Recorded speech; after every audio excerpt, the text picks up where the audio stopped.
রোজা আল্লাহ তাআলার একটি মহান ফরজ ইবাদত। এটি শুধু না খাওয়া না পান করার নাম নয়, বরং এটি আত্মসংযম, আল্লাহ ভীতি ও তাকওয়ার শিক্ষা। কিন্তু দুনিয়াতে এমন অনেক মানুষ আছে যারা বিনা ওজরে রোজা রাখে না, আবার কেউ কেউ রোজার গুরুত্ব জানলেও তা হালকা করে নেয়। এই গল্পটি তাদের জন্য যারা রোজাকে অবহেলা করে। এক ভয়ঙ্কর দৃশ্যের কথা কল্পনা করা যাক। সেখানে দেখা যায় কিছু মানুষকে জাহান্নামের দিকে নিয়ে যাওয়া হচ্ছে। চারপাশ অন্ধকার, আগুনের তাপ অসহ্য।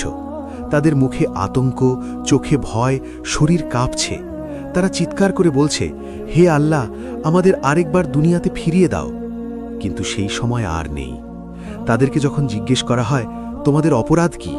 তখন তারা স্বীকার করে বলে, আমরা রোজা রাখতাম না, আল্লাহর ফরজকে গুরুত্ব দিইনি। দিনের বেলায় খেয়েছি, পান করেছি, অথচ কোনো সরই ওজর ছিল না। এরপর তাদের সামনে এক ভয়ঙ্কর শাস্তি প্রকাশ পায়। দেখা যায় তারা প্রচণ্ড তৃষ্ণায় ছটফট করছে। তাদের সামনে নদী আছে, পানি আছে, কিন্তু তারা এক ফোঁটাও পান করতে পারছে না। যতবারই হাত বাড়ায় পানি সরে যায়। তাদের ঠোঁট ফেটে গেছে, জিহ্বা শুকিয়ে কাঠ হয়ে গেছে। তখন বলা হয়, দুনিয়াতে রোজা রেখে আল্লাহর জন্য যারা তৃষ্ণা সহ্য করেছিল, আজ তাদের জন্য জান্নাতে পানিও প্রস্তুত।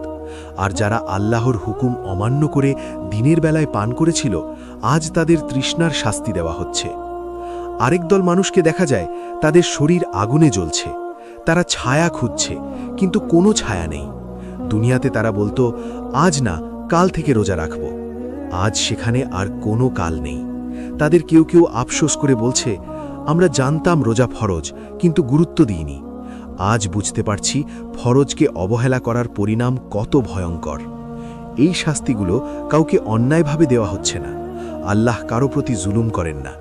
দুনিয়াতে স্পষ্ট নির্দেশ ছিল, যে সক্ষম তার জন্য রোজা ফরজ। তবুও যারা অহংকার, অলসতা বা দুনিয়ার অজুহাতে তা ছেড়ে দিয়েছে, তাদের জন্য এই সতর্কতা। কিন্তু এই গল্প এখানেই শেষ নয়। আল্লাহ তাআলা যেমন শাস্তিদাতা, তেমনি তিনি পরম দয়ালু। যতক্ষণ মানুষ দুনিয়াতে জীবিত থাকে, ততক্ষণ তওবার দরজা খোলা থাকে। যদি কেউ এখনই অনুশোচনা করে বলে, হে আল্লাহ, আমি ভুল করেছি, যদি সে রোজার গুরুত্ব বুঝে নেয়, ভবিষ্যতে ফরজ আদায় করার দৃঢ় নিয়ত করে, তবে আল্লাহ তাকে ক্ষমা করতে পারেন। কারণ আল্লাহ চান না তার বান্দা শাস্তি পাক, তিনি চান বান্দা ফিরে আসুক। গল্পের শিক্ষা: বিনা ওজরে রোজা না রাখা গুরুতর গুনাহ এবং এর শাস্তি ভয়ঙ্কর। কিন্তু আজ যদি আমরা সচেতন হই, তওবা করি, ফরজ রোজাকে গুরুত্ব দিই, তবে আল্লাহর রহমত আমাদের জন্য এখনও অপেক্ষা করে।